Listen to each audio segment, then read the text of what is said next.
Tüketicilerimizin temel ihtiyaçlarını karşılayamaması yılların birikmiş sorunudur. Bugün tüketiciler açısından temel sorun gelir dağılımındaki adaletsizliktir. Özellikle 2017 yılından sonra bu adaletsizlik toplumun tüm kesimleri tarafından görünür hale değil, yaşanır hale geldiğinin altını çizmek istiyorum. Bugün ülkemizin yıllık bütçesini oluşturan ana kalem dolaylı vergilerden oluşmaktadır. Oysa verginin kazançtan alındığı herkesçe bilinmektedir. Tüketici dolaylı vergilerle adeta vergi mükellefi konumundadır. Bu eşitsizlik gelir ve vergi adaletsizliğiyle günden güne büyümektedir.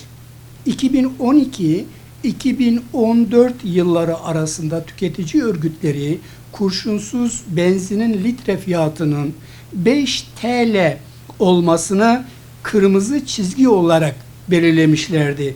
Bugün benzinin litre fiyatı 60 TL'ye dayanmış durumdadır.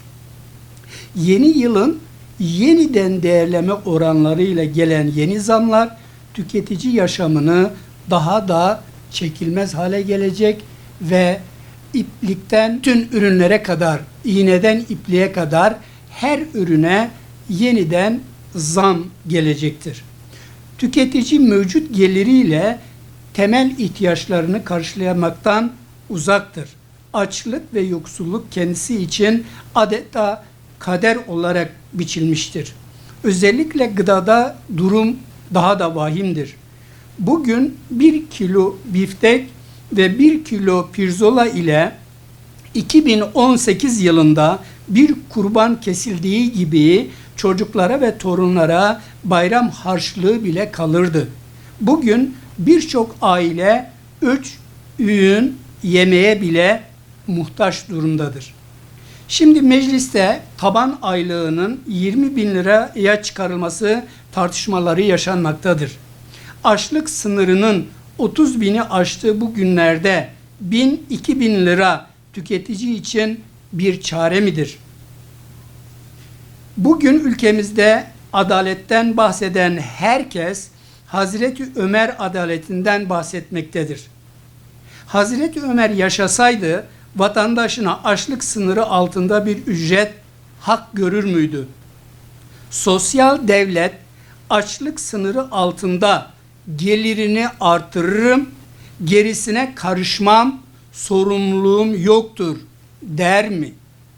Tüketici olarak maaş artışının siyasi öncelikler ve siyasi tercihlere bağlı olduğunu bilinçli tüketiciler bilmektedir.